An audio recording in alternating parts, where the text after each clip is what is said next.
आशा करता हूँ आप लोग के एग्जाम के पॉइंट ऑफ व्यू से इंपॉर्टेंट रहता है सभी सेशन को कम से कम समय में मैं इंपॉर्टेंट जानकारी आपको प्रोवाइड करने की कोशिश करता हूँ। कमेंट में एक बार ये भी बताइएगा कि विंबलडन ओपन किस कंट्री में खेला जाता है, किस देश में यह खेला जाता है। फ्रेंच ओपन को और किस नाम से जानते हैं, एक बार आप लोग कमेंट में बताइएगा। हम लोगों ने बहुत बार इसके बारे में पढ़ा है, फ्रेंच ओपन को किस नाम से जानते हैं। जय हिंद स्टडी बसेरा के नए वीडियो में आप सभी का हार्दिक स्वागत है। चैनल पर नए हैं तो चैनल को सब्सक्राइब कर लीजिएगा। वीडियो को पसंद आता है तो वीडियो को लाइक और शेयर अपने स्टडी ग्रुप में अपने फ्रेंड रिलेटिव से जरूर शेयर करते चलिएगा। चलिए स्टार्ट करते हैं। पहला प्रश्न है, WTA player of the year घोषित किया गया 2024 के लिए किसे घोषित किया गया? तो आर्याना सबालेंका, बेलारूस के टेनिस प्लेयर है। WTA का फुल फॉर्म होता है वुमेन्स टेनिस एसोसिएशन, और वुमेन्स टेनिस एसोसिएशन में हम लोगों ने कुछ दिन पहले पढ़ा था कि कोको गॉफ जो अमेरिका की प्लेयर हैं, इन्होंने जीत हासिल की थी। और एटीपी टूर्नामेंट में जेनिक सिनर इटली के प्लेयर विजेता हासिल किए थे। नेक्स्ट है, JC डेनियल प्राइज 2023 का विजेता किसे दिया गया? कहाँ की सरकार देती है, किस स्टेट गवर्नमेंट देती है? तो केरल की स्टेट गवर्नमेंट यह पुरस्कार देती है। नाम है JC डेनियल प्राइज। ये 2023 के लिए दिया गया है साजी एन करून को। यह किस क्षेत्र का पुरस्कार है? तो मलयालम फिल्म में उत्कृष्ट प्रदर्शन के लिए यह पुरस्कार दिया जाता है। तो मलयालम फिल्म के लिए पुरस्कार दिया जाता है। केरल में मलयालम भाषा बोली जाती है। नेक्स्ट है INS तुसिल। INS तुसिल क्या है? तो इसे नौसेना में शामिल कर लिया गया, भारतीय नौसेना में शामिल किया गया है। इसका जो शामिल किया गया है तो किनके द्वारा किया गया है, किन्होंने उद्घाटन किया है? तो डिफेंस मिनिस्टर राजनाथ सिंह ने इसका उद्घाटन किया है। कहाँ किया था यह प्रश्न बन सकता है। इसका उद्घाटन इन्होंने रूस के कालिनिनग्राद में इसका उद्घाटन किया है, वहाँ ही से नौसेना में शामिल कर लिया गया है। इसका निर्माण रूस की कंपनी है यंतर शिपयार्ड कंपनी निर्माण किया है।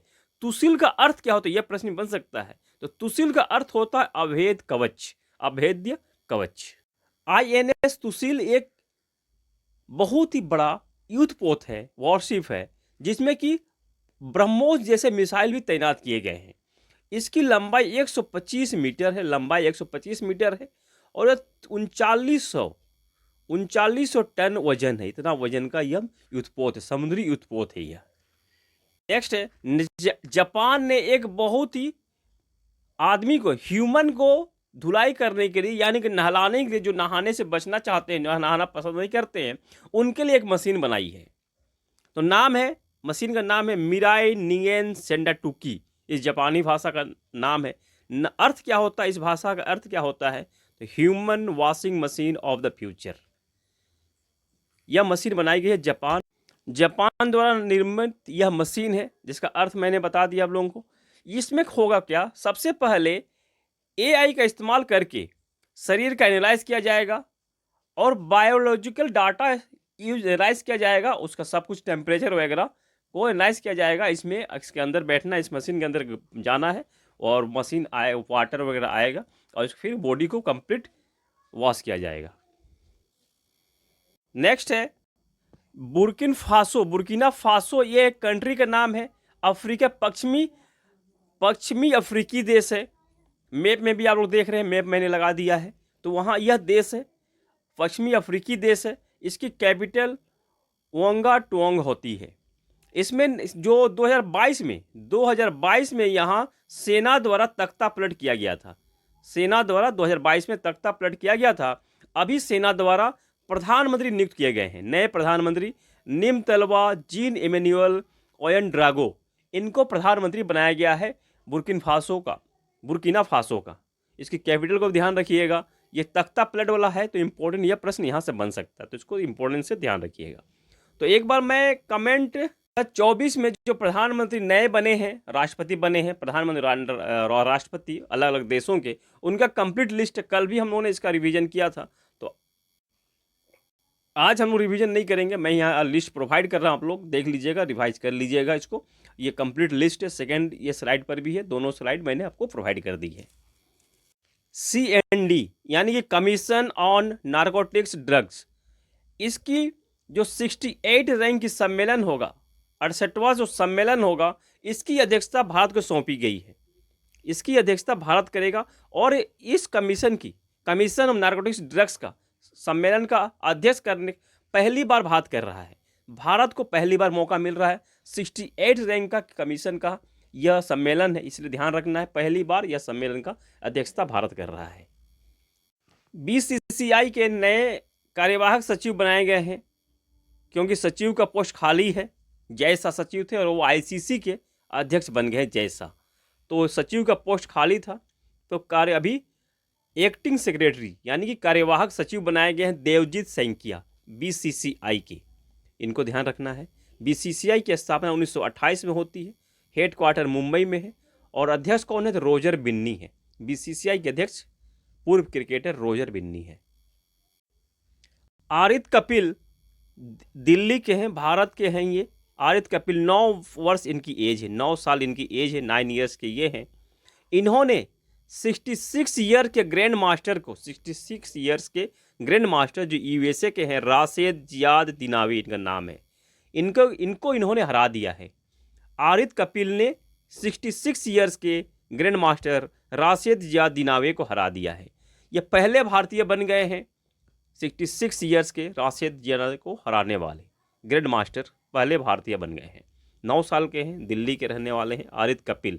टेनिस की बात चली है WTA की, तो एक बार ग्रैंड स्लैम जो 4 टूर्नामेंट होते हैं, वर्ष में 4 ग्रैंड स्लैम होते हैं, और जिस तरह से होते हैं कंप्लीट मैंने सीरीज और विनर और उप विजेता की लिस्ट भी मैंने यहाँ लगा दी है। दोनों का ही लिस्ट को ध्यान रखिएगा, दोनों से ही प्रश्न बनते हैं। ऑस्ट्रेलिया ओपन सबसे पहले होता है जनवरी के महीने में, हार्ड कोर्ट पर खेला जाता है। पुरुष में जेनिक सिनर इटली के प्लेयर विजेता बने थे, डेनियल मेदवेदेव रूस के प्लेयर को हराया था। महिला में आर्यना सेबालेंका बेलारूस के प्लेयर हैं, झांग किनवेन चीन के प्लेयर को हराया था, और आर्यना सेबालेंका ने को WTA द्वारा प्लेयर ऑफ द ईयर 2024 भी चुना गया है। फ्रेंच ओपन मई जून के महीने में क्ले कोर्ट पर खेला जाता है। पुरुष कैटेगरी में कार्लोस अल्कराज स्पेन के प्लेयर विजेता बने थे, और एलेक्जेंडर ज्वेरेव जर्मनी के प्लेयर को हराया था। महिला कैटेगरी में ईगा स्वेटलेक पोलैंड के प्लेयर हैं, विजेता बनी थी। जैस्मिन पाओलिनी इटली के प्लेयर को हराया था। विंबलडन ओपन जून जुलाई के महीने में ग्रास कोर्ट पर खेला जाता है। ग्रास कोर्ट पर एकमात्र ग्रैंड स्लैम खेला जाता है विंबलडन ओपन, इस पॉइंट को भी ध्यान रखिएगा। पुरुष कैटेगरी में कार्लोस अल्कराज स्पेन के प्लेयर नोवाक जोकोविक को हराया था, सर्बिया के प्लेयर हैं जो नोवाक जोकोविक। महिला कैटेगरी में बारबोरा क्रेंजिकोवा चेक गणराज्य के प्लेयर विजेता बनी थी। जैस्मिन पाओलिनी को हराया था, इटली के प्लेयर है जैस्मिन पाओलिनी। यूएस ओपन सबसे लास्ट में, यूएस ओपन अगस्त सितंबर के महीने में खेला जाता है, यह हार्ड कोर्ट पर खेला जाता है। पुरुष कैटेगरी में जेनिक सिनर इटली के प्लेयर विजेता बने थे, टेलर फ्रिज यूएसए के प्लेयर को हराया था। महिला कैटेगरी में आर्यना सेबालेंका बेलारूस के प्लेयर हैं, इन्हें विजेता बनी थी, और जेसिका पेगुला यूएसए के प्लेयर को हराया था। तो आर्यना सेबालेंका ऑस्ट्रेलियन ओपन और यूएस ओपन दोनों में महिला विजेता रही है, और ऑस्ट्रेलियन ओपन यूएस ओपन में जेनिक सिनर जो इटली के प्लेयर हैं पुरुष कैटेगरी में वही विजेता रहे, दोनों ही सेम है। तो याद करना आसान है, ऑस्ट्रेलियन ओपन और यूएस ओपन आपको याद करना आसान है। तो विजेता और उप विजेता दोनों को ध्यान रखिएगा। और हार्ड कोर्ट पर कौन कौन सा खेला जाता है, तो यूएस ओपन हार्ड कोर्ट पर खेला जाता है, और ऑस्ट्रेलियन ओपन भी हार्ड कोर्ट पर ही खेला जाता है। फ्रेंच ओपन क्ले कोर्ट पर खेला जाता है। अब फ्रेंच ओपन को और किस नाम से जानते हैं, एक बार आप लोग कमेंट में बताइएगा। हम लोगों ने बहुत बार इसके बारे में पढ़ा है, फ्रेंच ओपन को किस नाम से जानते हैं। और विंबलडन ओपन एकमात्र ग्रैंड स्लैम है जो कि ग्रास कोर्ट पर खेला जाता है। कमेंट में एक बार ये भी बताइएगा कि विंबलडन ओपन किस कंट्री में खेला जाता है, किस देश में यह खेला जाता है। आज के लिए इतना ही। आशा करता हूँ सेशन पसंद आया होगा। इसी आशा और उम्मीद के साथ मिलते हैं नए वीडियो में। कमेंट में विचार जरूर रखिएगा। आशा करता हूँ आप लोग के एग्जाम के पॉइंट ऑफ व्यू से इंपॉर्टेंट रहता है सभी सेशन को कम से कम समय में मैं इंपॉर्टेंट जानकारी आपको प्रोवाइड करने की कोशिश करता हूँ। चलिए मिलते हैं नए वीडियो में, तब तक जय हिंद, स्वस्थ रहें, मस्त रहें, धन्यवाद, जय हिंद।